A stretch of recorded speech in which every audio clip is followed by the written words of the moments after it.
নবী রহমাতুল লিল আলামিনকে জিজ্ঞেস করলেন, ইয়া রাসূলুল্লাহ, ইয়া হাবিবাল্লাহ, ওগো নবীজি, সন্তানের উপর একজন সন্তান মা বাবার কি পরিমাণ খেদমত করলে হক আদায় হবে?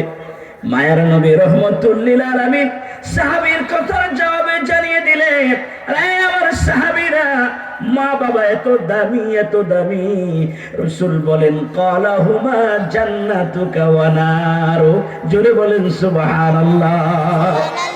আমার রাসূল ডাক দিয়ে বলল, সাহাবীরা, মা বাবার কোন সন্তান যদি মা বাবার খেদমত করে, মা বাবাকে যদি খুশি করতে পারে, মা বাবা থেকে যদি দোয়া নিতে পারে, মা বাবার দোয়ার বরকতে মহান আল্লাহ রব্বুল আলামিন ওই সন্তানটাকে জান্নাতের মেহমান বানাবে। জোরে কোন সুবহানাল্লাহ।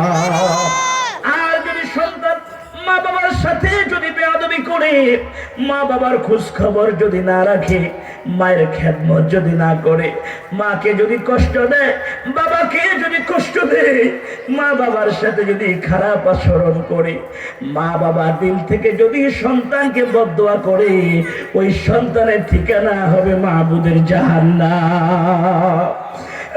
কলিজার টুকরা যুবক ভাইয়েরা, মনে রাখতে হবে যে মা তোমাকে 10 মাস 10 দিন গর্ভে ধারণ করেছে, মেতুরিনী হইয়া প্রস্রাব পায়খানা পরিষ্কার করেছে, যে মা 2 বছর সন্তানকে বুকের দুধ পান করিয়েছে, যে বাবা মাথার ঘাম পায়ে ফেলে কষ্ট অর্জিত টাকা পয়সা দিয়ে সন্তানকে লালন পালন করেছে, সন্তানের লেখাপড়ার জন্য বাবা অনেক পরিশ্রম করেছে, নিজে না খেয়ে সন্তানকে খাওয়াইছে।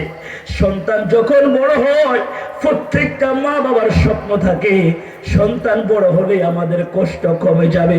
কিন্তু সন্তান বড় হয়ে চাকরিজীবী হয়ে ওই সন্তান যদি মাকে কষ্ট দেয়, বাবাকে কষ্ট দেয়, কিতাবের মধ্যে লেখে আল্লাহ পাকের আরশ বরদাস্ত করতে পারে না।